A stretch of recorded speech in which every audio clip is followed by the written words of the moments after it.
Assalamualaikum warahmatullahi wabarakatuh. Halo semua, saya Aliatul Nabila dengan NPM 23711032 dari Prodi Ilmu Komunikasi. Di sini saya ingin menjelaskan tentang Pancasila sebagai ideologi negara.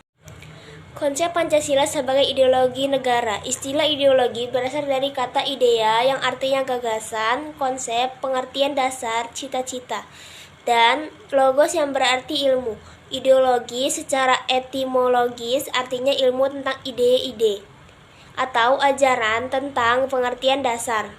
Kamus Besar Indonesia, ideologi didefinisikan sebagai kumpulan konsep bersistem yang dijadikan asas pendapat yang memberikan arah dan tujuan untuk kelangsungan hidup.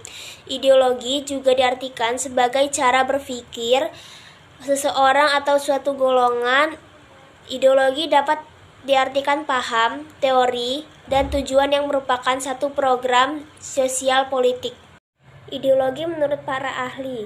Menurut Sastra Prateja, ideologi adalah seperangkat gagasan atau pemikiran yang berorientasi pada tindakan dan diorganisir menjadi suatu sistem yang teratur.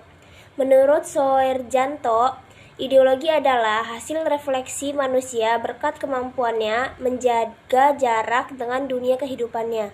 Menurut Mubyarto, ideologi adalah sejumlah doktrin, kepercayaan, dan simbol-simbol sekelompok masyarakat atau suatu bangsa yang menjadi pegangan dan pedoman kerja atau perjuangan untuk mencapai tujuan masyarakat atau bangsa itu. Menurut Paul Hirsch, ideologi sebagai relasi sosial. Menurut Alvin Goldner, ideologi sebagai proyek nasional. Menurut Martin Seliger, ideologi sebagai sistem kepercayaan. Lalu ada jenis ideologi dunia. Marxisme, Leninisme, suatu paham yang meletakkan ideologi dalam perspektif evolusi sejarah yang didasarkan pada dua prinsip. Pertama, penentu akhir dari perubahan sosial adalah perubahan dari cara produksi. Kedua, proses perubahan sosial bersifat dialektis. Lalu yang kedua ada liberalisme, suatu paham yang meletakkan ideologi dalam perspektif kebebasan individual, artinya lebih mengutamakan hak-hak individu. Lalu yang ketiga ada sosialisme, suatu paham yang meletakkan ideologi dalam perspektif kepentingan masyarakat. Artinya, negara wajib mensejahterakan seluruh masyarakat atau yang dikenal dengan konsep welfare state. Lalu yang keempat ada kapitalisme, suatu paham yang memberi kebebasan kepada setiap individu untuk menguasai sistem perekonomian dengan kemampuan modal yang ia miliki. Selanjutnya, beberapa karakteristik kebudayaan global. A. Berbagai bangsa dan kebudayaan menjadi lebih terbuka terhadap pengaruh timbal balik. B. Pengakuan akan identitas dan keanekaragaman masyarakat dalam berbagai kelompok dengan pluralisme etnis dan religius. C. Masyarakat yang memiliki ideologi dan sistem nilai yang berbeda, bekerja sama dan bersaing hingga tidak ada satupun ideologi yang dominan. D. Kebudayaan global merupakan sesuatu yang khas secara utuh, tetapi tetap bersifat plural dan heterogen. E. Nilai-nilai hak asasi manusia atau HAM, kebebasan, demokrasi menjadi nilai-nilai yang dihayati bersama, tetapi dengan interpretasi yang berbeda-beda. Alasan diperlukan kajian Pancasila sebagai ideologi negara. Warga negara memahami dan melaksanakan Pancasila sebagai ideologi negara. Adapun unsur-unsur yang mempengaruhi ideologi Pancasila sebagai berikut. Pertama, unsur ateisme yang terdapat dalam ideologi Marxisme atau komunisme bertentangan dengan sila ketuhanan yang Maha Esa.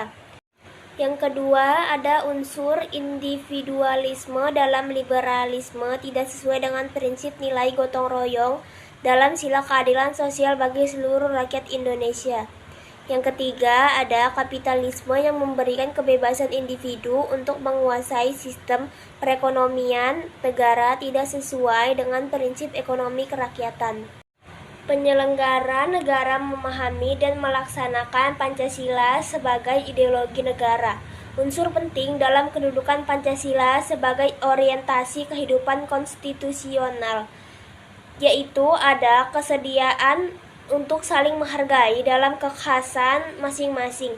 Artinya, adanya kesepakatan untuk bersama-sama membangun negara Indonesia tanpa diskriminasi, sehingga ideologi Pancasila menutup pintu untuk semua ideologi eksklusif yang mau menyeragamkan masyarakat menurut gagasannya sendiri.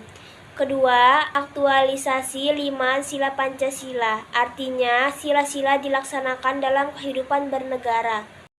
Sumber historis, sosiologis, politis tentang Pancasila sebagai ideologi negara. Sumber historis Pancasila sebagai ideologi negara. Pancasila sebagai ideologi negara dalam masa pemerintahan Presiden Soekarno. Pancasila sebagai ideologi dalam masa pemerintahan Presiden Soeharto.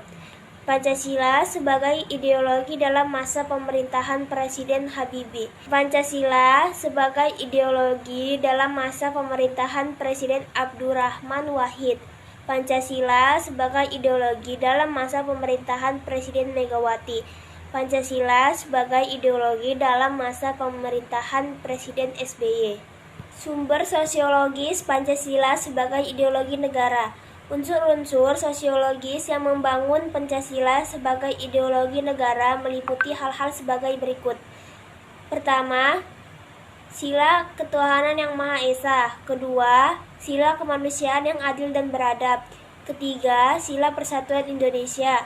Keempat, sila kerakyatan yang dipimpin oleh hikmat kebijaksanaan dalam permusyawaratan perwakilan. Kelima, sila keadilan sosial bagi seluruh rakyat Indonesia. Sumber politis Pancasila sebagai ideologi negara. Unsur-unsur politis yang membangun Pancasila sebagai ideologi negara meliputi hal-hal sebagai berikut. A. Sila ketuhanan yang Maha Esa diwujudkan dalam bentuk semangat toleransi antar umat beragama. B. Sila kemanusiaan yang adil dan beradab diwujudkan penghargaan terhadap pelaksanaan hak asasi manusia atau HAM di Indonesia. C. Sila persatuan Indonesia diwujudkan dalam mendahulukan kepentingan bangsa dan negara daripada kepentingan kelompok atau golongan, termasuk partai. D. Sila kerakyatan yang dipimpin oleh hikmat kebijaksanaan dalam permusyawaratan atau perwakilan diwujudkan dalam mendahulukan pengambilan keputusan berdasarkan musyawarah daripada voting. E. Sila keadilan sosial bagi seluruh rakyat Indonesia diwujudkan dalam bentuk tidak menyalahgunakan kekuasaan untuk memperkaya diri atau kelompok, karena penyalahgunaan kekuasaan itulah yang menjadi faktor pemicu terjadinya korupsi. Dinamika Pancasila sebagai ideologi negara, yaitu ada Orde Lama, Orde Baru, dan Reformasi. Tantangan terhadap Pancasila sebagai ideologi negara meliputi faktor eksternal dan internal. Adapun faktor eksternal meliputi hal-hal berikut. Pertama, pertarungan ideologis antara negara-negara superpower. Kedua, menguatkan isu kebudayaan global yang ditandai dengan masuknya berbagai ideologi asing. Ketiga, meningkatnya kebutuhan dunia dan kemajuan teknologi. Faktor internal meliputi hal-hal sebagai berikut. Pertama, pergantian rezim yang berkuasa. Kedua, penyalahgunaan kekuasaan atau KKN. Esensi dan urgensi Pancasila sebagai ideologi negara. Hakikat Pancasila sebagai ideologi negara memiliki 3 dimensi, yaitu dimensi realitas, dimensi idealitas, dan dimensi fleksibilitas. Urgensi Pancasila sebagai ideologi negara. Pertama, ada ideologi negara sebagai penuntun warga negara. Kedua, ideologi negara sebagai penolakan terhadap nilai-nilai yang tidak sesuai dengan sila-sila Pancasila. Baik, sekian dari saya ucapkan terima kasih. Wassalamualaikum warahmatullahi wabarakatuh.